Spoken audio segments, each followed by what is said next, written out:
greet you all with the universal greetings of peace and al-Islam. Assalamu alaikum, peace be upon you.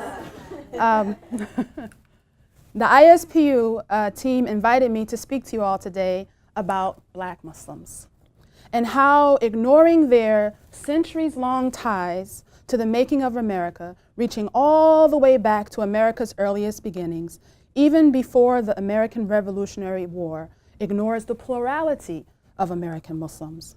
The ISPU understands the real clear and present danger in a narrative that excludes the rich and diverse history of Muslims on American soil.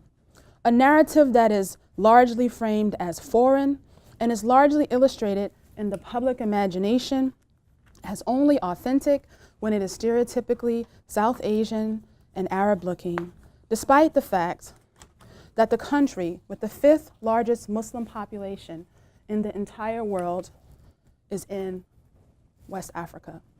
And that is before you even get to looking at Muslim populations in countries in the Middle East and North Africa, which make up the bulk of the so-called Arab world.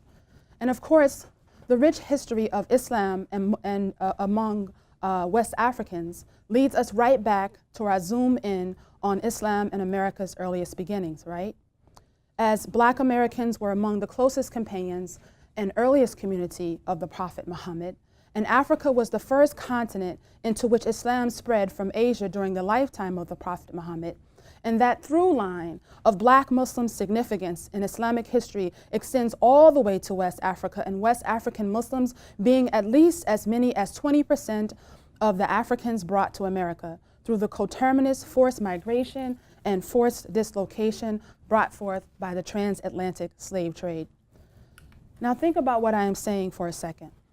Reflect on how this current narrative in our country of Islam and Muslims as foreign and not indigenous to the American story doesn't jibe well with the facts.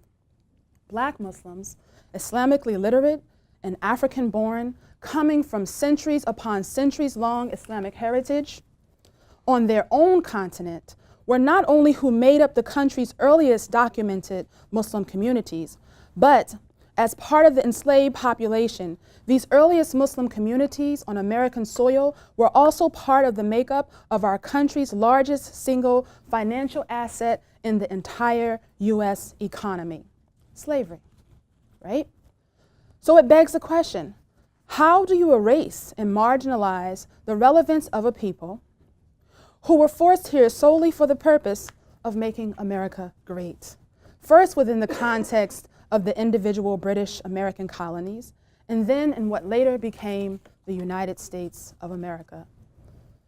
The slave population in the United States was a financial asset worth at least $3.5 billion in 1860, a year before the start of the American Civil War. In today's dollars, when adjusted for inflation, that's a worth of over 100 billion with a B dollars. That means these human beings, according to David William Blight, professor of American history at Yale University, had a worth to the making of America that was worth more than all of the railroads and all of the manufacturing in the country combined at the time. And there were thousands upon thousands of Black Muslim men, women, and children among them, among these enslaved human beings. And these Black Muslims who were among the enslaved population were not obscure, contrary to popular belief. Among the enslavers of these Muslims and others familiar with them were presidents and governors and members of Congress and founding fathers and scholars and colony founders and etc., who wrote about these Muslims and were influenced by these Muslims and were enlightened by these Muslims. Now fast forward. Just as the last of these Muslims who arrived here in chains were dying out, those who would carry forward the through line of their pioneering presence were just being born. People like Malcolm X, Sister Betty Shabazz, Muhammad Ali, Elijah Muhammad, Imam Waratuddin Muhammad, Sister Clara Muhammad, and many, many more, who would soon be at the forefront of bringing Islam to the forefront of American consciousness. Once again, so much so that those who were not even Muslim would embrace various aspects of Black Muslim culture and history, like a future Black Supreme Court justice being a superfan of Malcolm X and giving his Christian son an Arabic Muslim name, which literally translates as beauty of the faith or beauty of the religion.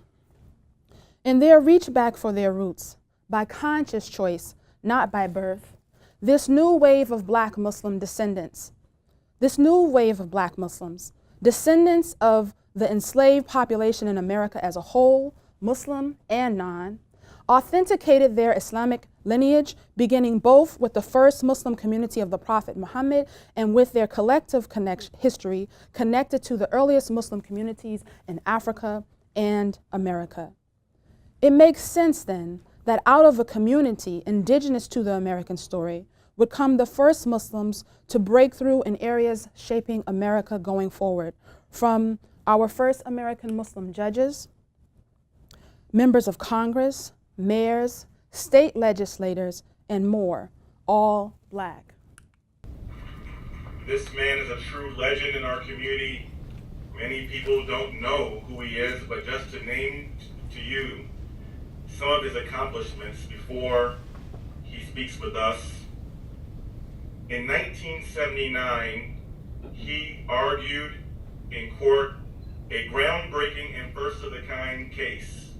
On the west side of Detroit, off of Linwood and Burlingame, Masjid Muhammad had put the loudspeakers on the roof and called the adhan. And there were neighbors who complained. And it was Judge Shakur who represented Masjid Muhammad in 1979. And he successfully argued that the calling the adhan at a decibel level, at a certain decibel level, that was the same decibel level of churches down the street who were ringing the bell were the exact same thing of how churches ring bells to call people to prayer. The adhan calls people to prayer, and alhamdulillah, this is the first time in American history. Right here in Detroit, where Muslims legally began to call the adhan, which is now called in Dearborn, in Hamtramck, and other cities in the United States of America.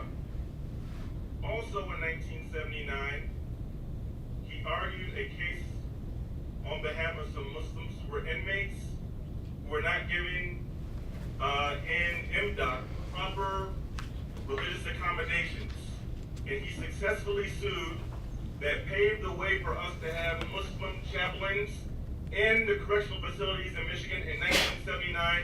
And this is how Imam Mardini, Muhammad Mardini, became the first Muslim chaplain in Michigan due to the litigation of Adam Shakur.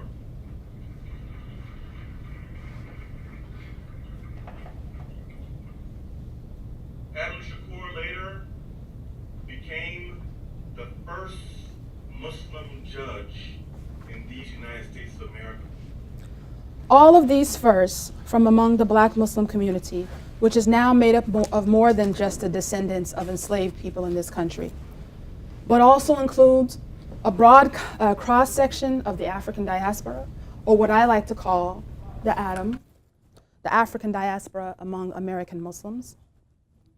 And yet, with all this rich pioneering history on American soil, Black Muslims, as much as 1/3 of the Muslim population in this country, are the least of the faces and the stories represented when we talk about Islam and Muslims in America. It begs the question, why? I recently read an article on the PBS NewsHour website titled "Sympathy for White Austin Bombers Stirs Debate About Race." In it, Coritha Mitchell, an associate professor in the English department at Ohio State University, argued, "Language is always shot through with power dynamics. What this shows us," she says, "is that we can talk about people, is that the way that we can talk about people determines how we can treat them." And she says, because we are determined to treat white men as citizens no matter what, to treat them as people who belong in the fold no matter what, that is the reason we will not use the words like terrorists. Of course, this was 6 days before Austin Interim Police Chief Brian Manley finally came out and said of serial bomber Mark Anthony Condit, "I actually agree now that he was a domestic terrorist for what he did to us." But let's go back to Professor Mitchell's comments on language. What she explained sounded so familiar that I rewrote it for you all in a Muslim context. Language is always shot through with power dynamics. What this shows us is the way that we can talk about people determines how we can treat them. Because we are determined to treat Muslims as foreign, no matter what, to treat them as people who belong outside the fold, no matter what, this is the reason we will not recognize the Black American Muslim experience as authentic, significant, ongoing, and the lineage through which Islam is rooted in America from its earliest beginnings. Because to make this recognition would be to acknowledge Islam and Muslims as indigenous to the American story. You may be wondering, how is all of this relevant to the way you report on American Muslims? It is relevant because the work of journalists is very much about true stories well told, right? And the way journalists package and present these stories, the way they frame them, makes all of the difference, right? And if you are covering American Muslims in some way, shape, or form, the fact of the matter is the exclusion of Black American Muslims from wherever they should be able to fit seamlessly into the story, that's not representative of true stories well told, right? It is, however, representative of packaging and presentation that makes all of the difference in the wrong way. Take this tweet, critical of Katie Couric's recent South by Southwest panel. She framed her sessions as the Muslim next door and forged forward with a discussion on what it means to be a Muslim today. But the only Muslim representation on the panel were two first-generation Americans, one South Asian and one Arab. Awesome as they both are, our favorite Muslim New York Times contributing op-ed columnist and our favorite Muslim female Arab American rapper, it makes no sense that there was no Black representation to balance out the panel, given that as much as a third of the Muslim population in the United States is Black and has the longest history here. This kind of misstep in framing just perpetuates the false narrative that Islam is new here and by extension, foreign. American journalism professor Jeff Jarvis once told an international audience of professionals in secular and religious journalism something that really resonates with me in the context of what we are discussing today. He told them news outlets should know people as individuals, not as a mass, and tailor the news and experiences they offer accordingly. And though Professor Jarvis was talking about the effectiveness of knowing your audience, his message resonates with me just as importantly when I consider it in the context of knowing your subject. That is, there must be deeper digging into the plurality of the communities being covered instead of approaching them as a congealed mass. And then, with this more informed knowledge, the news and experiences offered should be tailored accordingly. Take this appeal from the New York Times, asking its readers to discuss how the publication reported on the Austin bombings. The Times led with the question, do we cover white Christians attackers differently? They wanted to better understand their possible role in perpetuating racial and religious stereotypes. Racial and religious bias, where only some are deserving of being seen as individuals, while others are portrayed as a lumpy mass, undeserving of nuance and deeper understanding, deeper storytelling. So, reflecting on this in the context of covering American Muslims, if that is part of your beat, understanding their diverse history makes all of the difference, and drilling down into those individual stories instead of presenting an unrepresentative mass makes all of the difference. Take this image of me. What happens when the frame is narrowed and when it is widened? In this image, I'm just a Black American Muslim woman smiling, right? But what happens when you widen the frame? As you dig deeper, you start to see bigger pieces of the story of Islam in America and how I fit into it. There's a tweet in this image from Harvard that reads, "Find out how alumni at Precious Speaks help change the way at Harvard looks at Islam." Now, Harvard posted this tweet in celebration of Black History Month. And look at who I am in this photo with. Harvard used this picture, but it is actually not a picture from an event at the university. It is a picture from a Council for the Advancement of Muslim Professionals panel many years ago. The topic was Being Muslims in America. Author Wajahat Ali was the moderator, and my co-panelists were Hussein Rashid and a religion professor, and Fatima Shama, who was then New York City Mayor Bloomberg's appointee to head his Immigration Affairs Office. 2 South Asian Americans, 1 Arab American, 1 African American. Now, I didn't give this picture to Harvard to use. I didn't even know they were going to tweet about me. They found this picture online, and they could have chosen any picture when they were looking for photos of me to use. But I think they chose this one because it is a picture worth 1,000 words. It tells a bit of a story on its own about the truth of our Muslim history here in America, the plurality of our communities and racial and ethnic representation, and also, as I look at it, the optics convey a message of an African American as central to that narrative. And so it's the perfect Black history photo from a historical perspective and for the framing of their message.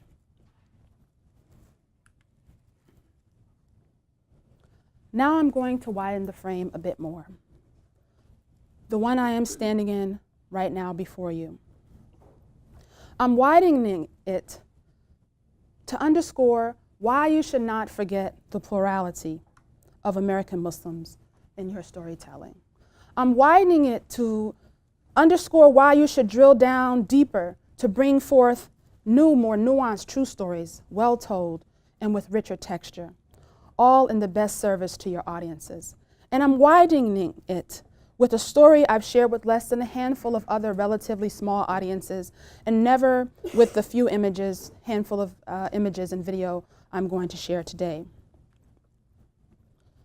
In our old house in Virginia, that state known for its fight for religious freedom and for being a place of disembarkation for some of my oldest ancestors brought here in chains,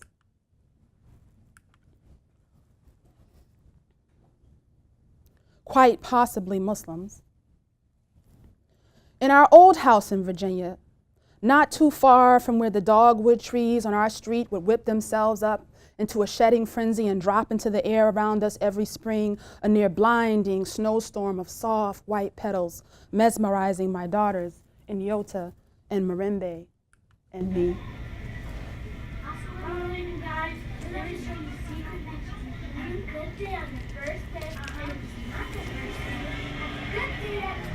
And we love you guys, all the Muslims around the world, even the ones that Bye. Assalamualaikum.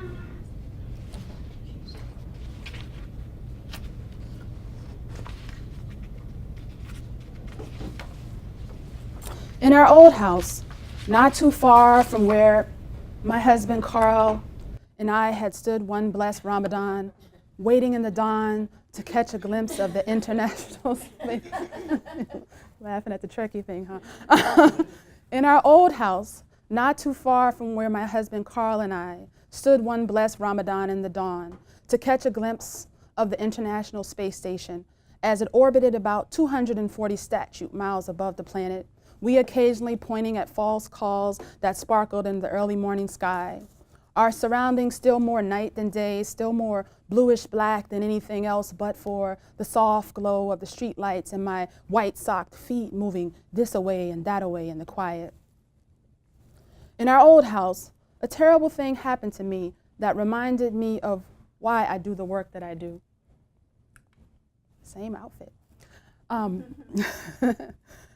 I was standing at the washing machine, loading clothes when it happened. I felt as if something had punched me in the back of my head.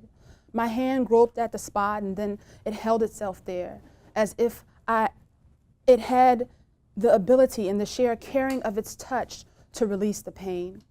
Then, seated for calm, I felt as if a strange explosion had happened in my stomach, suffering that radiated out like fireworks in the sky as their brilliant light scatters in every direction after the big boom. The next day, my entire body was swollen, every part of me. But that was not the worst of it. The worst of it was that my skin began to peel off my entire body from head to toe. It just kept peeling and peeling. And this would be just one of many times of severe allergic reactions of different kinds I experienced most horrifically through my skin since my childhood. I know what it is like to feel uncomfortable in your own skin. Do you? Now, I was an expert in managing my suffering. From childhood, I instinctively trained myself to sit very still, be real quiet, wrap a cool cotton sheet around my skin if I had to, for the soothing comfort, for the calm, for the invisibility, but always, always suffer in silence until it passed. Be real quiet, be real still, like nothing bad was happening. My 7th grade teacher, speech teacher in Gary, Indiana, a Mr. Boswell, who had mastered the art of monitoring the halls and reading books held up high in front of his face as he called out students for their wrongs, would watch me sit in his class day after day and lather creams on my face to moisturize unsuccessfully. My inflamed skin refused to hold moisture, you see. I think Mr. Boswell, he took pity on me. And one day he made me recite Maya Angelou's Phenomenal Woman in front of his high school class. Me, the monster kids picked on because of my skin, in front of high school students who could be particularly cruel. Didn't he know all I wanted was to be perfectly quiet, perfectly still, and suffer in silence? But Mr. Boswell, he knew what he was doing. He made my physical uncomfortability bearable by getting me to tell the stories of others. He unlocked my voice. He made me embrace the ideas in his words, you cannot not communicate. And soon I was talking about pretty women wonder just where my secret lies. And if we must die, let us nobly die so that our precious blood may not be shed in vain. And we wear the mask that grins and lies. It hides our cheeks and shades our eyes. And for my people, standing, staring, trying to fashion a better way, trying to fashion a world that will hold all the people, all the faces, all the Adams and Eves and their countless generations. And Willie was a man without fame, crippled and limping, always walking lame, he said, but I keep on moving, moving just the same. A little Maya Angelou, Margaret Walker, Paul Laurence Dunbar, Claude McKay, and on. I, an American-born Muslim of mostly African descent, fell in love with being empowered by the stories of others. I carry this empowerment through storytelling with me many places. Myself now, a purposeful storyteller. Like Mr. Boswell, I hate to see people uncomfortable in their own skin. Why should anyone suffer in silence, quiet, still, and secluded, mummified, really, in a cool sheet of invisibility? I do the work that I do to keep others and myself from suffering in silence, from being erased. I carry this empowerment with me, especially in my Muslim community. I tell my daughters who sometimes ask me, Mommy, why don't people like Muslims? I tell them that it's because people don't know our stories is the reason there's so much ignorance. We see it time and again, brought to our consciousness by journalists like you. Man leads armed protests outside a mosque. When invited inside and engages with Muslims, he apologizes. Drunken man fires shot at a Connecticut mosque. Later he begs forgiveness, shares he was afraid of a religion he knew nothing about. California student kicked off a plane for saying what many religious Americans say of diverse faith traditions, God willing, but in Arabic, inshallah. Influential Muslim man confides in me how a White House correspondent revealed to him, I know nothing about Muslims. I don't even know how to write about them. But she'd wanted to learn, he'd said. She wanted to learn. Hence, I empower my fellow Muslims by researching and sharing our stories in a way that will reach far and wide. I know how much people don't know, and it's dangerous. I aim in my work not just to empower, but unite and build community across divides. So I carry the Muslim community's true stories, well told, to a diverse diversity of people, places, and spaces, including museum exhibits and lyric essays, speeches and book chapters and encyclopedia entries, to White House journalists, to White House officials, and to journalists like all of you all here today, leaving our footprints, not just for today, but for hundreds of years from now, so people might understand who we were and how we loved humanity, and how we, like so many others of different faiths, struggled to make sense of our lives through religion. That's the fierce urgency of my now, the hope for a more understanding world for all of our progeny, yours, mine, and beyond. That's why I do what I do. So as I wrap this presentation up, I'd like to circle back to a slide I shared earlier, with the quote taken from a 1977 New York Times article, where the late prolific author James Michener flat out rejects the idea of African-born Muslims having been at the bottom of slave ships that came to America. Oh, the irony that 117 years earlier, in the same New York Times, there was an obituary of an African-born Muslim woman who had experienced just that fate, imported to America, robbed of her freedom, forever dislocated from her origins, and 4 of her children, and right in the midst of the American Revolution. With so many of these examples to be found in American newspapers alone, and Michener being a historian, you'd think his framing about Black Muslims enslaved in America wouldn't have been so off. It's really interesting who decides who gets put inside the frame and who is not allowed to come anywhere near it, and the lasting impact of their choices. Sometimes the erasure is intentional, and sometimes the framing is off because people don't know where to look for the right information. So I want to share some context with you to help you with that. And sometimes the framing is off because people don't know the do's and the don'ts when it comes to a particular topic. So I want to go over a few of those with you too. And sometimes it's just a matter of having examples of where people got it right and where people got it wrong. And so we're going to go over that too. But first, let's cover the helpful do's and don'ts.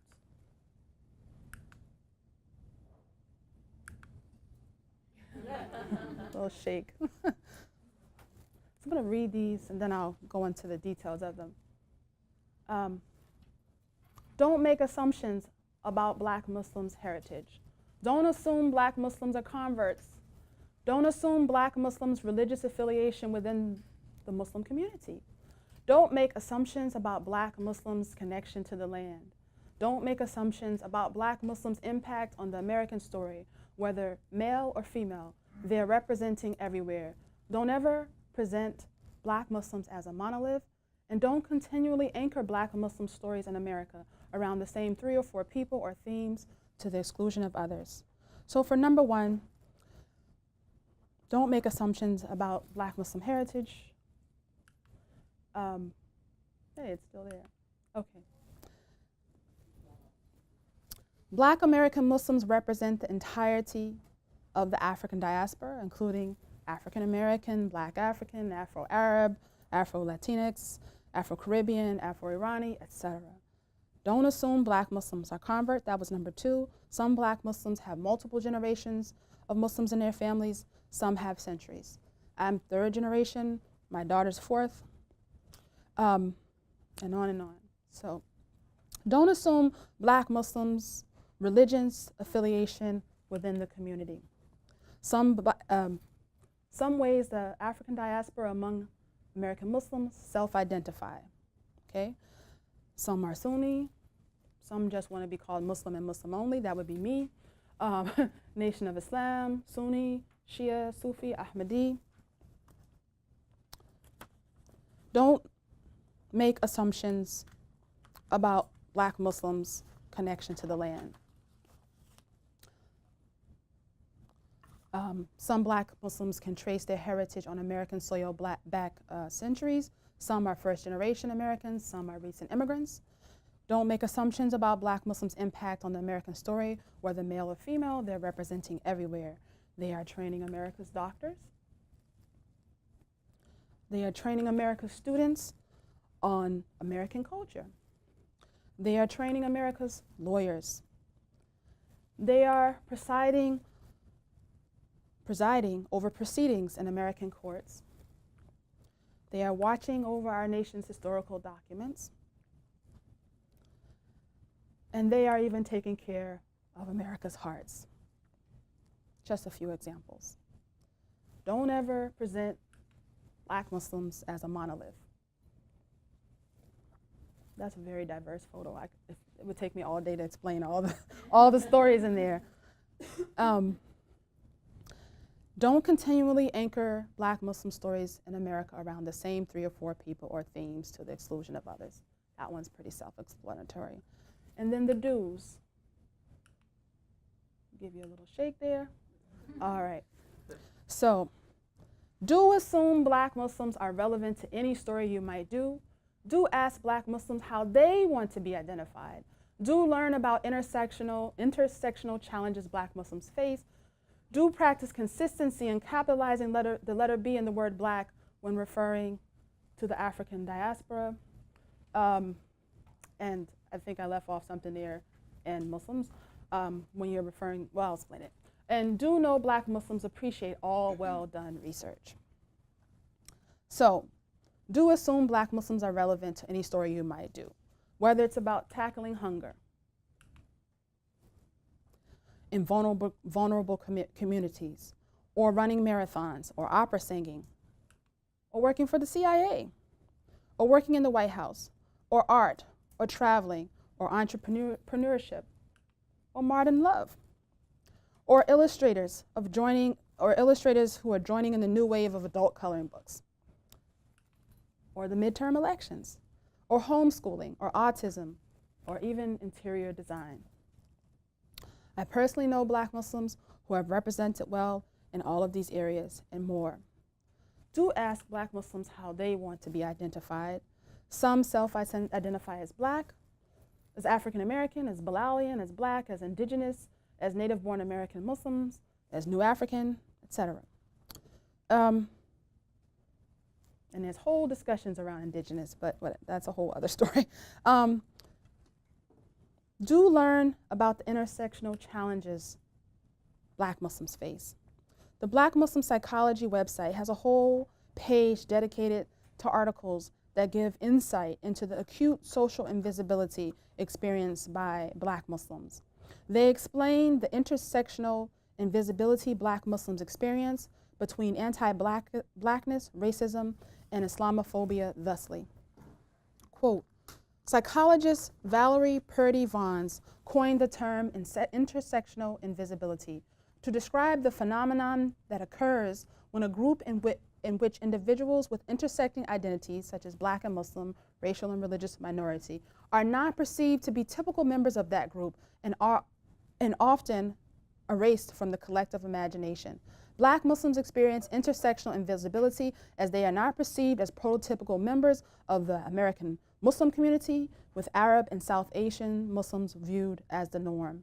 Black Muslims also experience discrimination and racism within the community due to anti-Black sentiment. Further, Black Muslims are not seen as prototypical members of the non-Muslim Black community in which Christianity is the dominant religion. From the Muslim ban to Black Lives Matter, Ahmed Muhammad Clockboy, and Black Islamophobes, Black Muslim scholars and activists have challenged the erasure of Black Muslims in American discourse, particularly as it relates to Islamophobia, end quote. So I should mention here that when non-Black Muslims in the media contribute to the erasure of Black Muslims, that's part and parcel of this intersectional invisibility phenomenon at play. So moving on to the fourth do on our list. Do practice consistency in capitalizing the letter B in the word Black when referring to the African diaspora. It can be confusing to read an article where Black people are referred to with a lowercase b, but then in the same piece, Black Muslims are referred to with a capital B. When this is done, it may translate to the reader that Black Muslim is a particular religious group like the moniker Black Muslims, coined by the late C. Eric Lincoln in reference to the Nation of Islam, a moniker that was pretty much rejected by the Muslims back then, including Malcolm X. But back to the capital letter B versus lower B.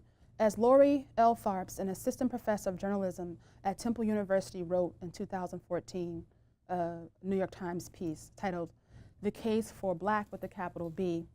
She writes, when speaking of a culture, ethnicity, or group of people, the name should be capitalized. Black with a capital B refers to people of the African diaspora. Lowercase black is simply a color. Here are two examples. One from a journalist, and this was this wonderful piece that just came out. You see up here it says Black American with the lowercase and then Black Muslim communities. Some people who read that might get confused and think that Black Muslim is referring to a specific ideology within the American Muslim community as opposed to the African diaspora among American Muslims. Whereas with this one from a scholar, Dr. Suad, you see that she consistently capitalizes Black when she's talking about Black people in general and Black Muslims. So it's consistent, and you know that it's just in reference to it as the African diaspora in America. And the last do on our list, do know Black Muslims appreciate all well done research. It only serves to make your stories richer and fuller of texture, and it doesn't contribute to their erasure. Speaking of richer and fuller stories that are inclusive of Black Muslims, stop and think for a few seconds. No, really, stop and think for a few seconds as I ask you the following questions. Who are your go-to people when you are doing related research so that you are not limited to including the African diaspora among American Muslims only when it has to do with being cool or rap or an athlete or the Nation of Islam, etc.? Who are your go-to people in this Muslim demographic who can give you trusted insight and connect you to other people on frequent news topics like civic engagement and criminal justice reform, mental health, race and religion and popular culture, U.S. history, law and civil rights, STEM and education in general, fitness, children's health, anti-racism, the environment, economic and counterterrorism analysis, love, or the intersection of feminism, race, and gender? Have you all thought of people? You don't have to share your list with me. I won't put you guys on the spot. But I'm going to share with you all some people I have that might help. And if you already have them, great. If not, consider contacting them the next time you are doing a story related to their area of expertise. For civic engagement and criminal justice reform, might you have Jermaine Sharif, a formerly incarcerated Georgia resident who is now a certified master plumber, a criminal justice advocate, and Inner City Muslim Action Network's Atlanta Green Reentry Manager, where he helps formerly incarcerated individuals with employment challenges, community reintegration, transitional housing, life skills and education, and sustainable construction training.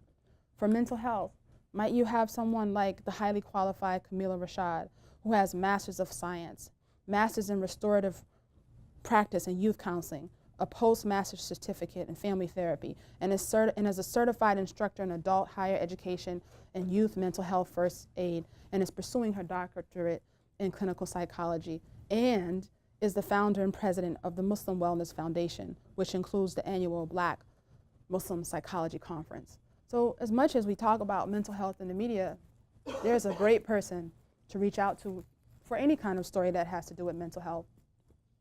For race, religion, and popular culture, might you have Dr. Suad, who was actually just in an NPR story. She's the founder of Sepalo Square, an online resource on Black Muslims in the United States, and she's the author of Muslim Cool, Race, Religion, and Hip Hop in the United States, and she is an associate professor of American culture at the University of Michigan. Or for U.S. history, might you have Zahir Ali? He's an oral historian, at the Brooklyn Historical Society. He's the director of Muslims in Brooklyn Public History Project. He co-hosts their and co-produces their Flatbush in Maine monthly podcast. And he's an expert in all things Brooklyn, Malcolm X, Prince Rogers Nelson, Islam in America, and 20th century United States history. Or for law and civil rights, which we talk about every single day in the news, wall-to-wall news.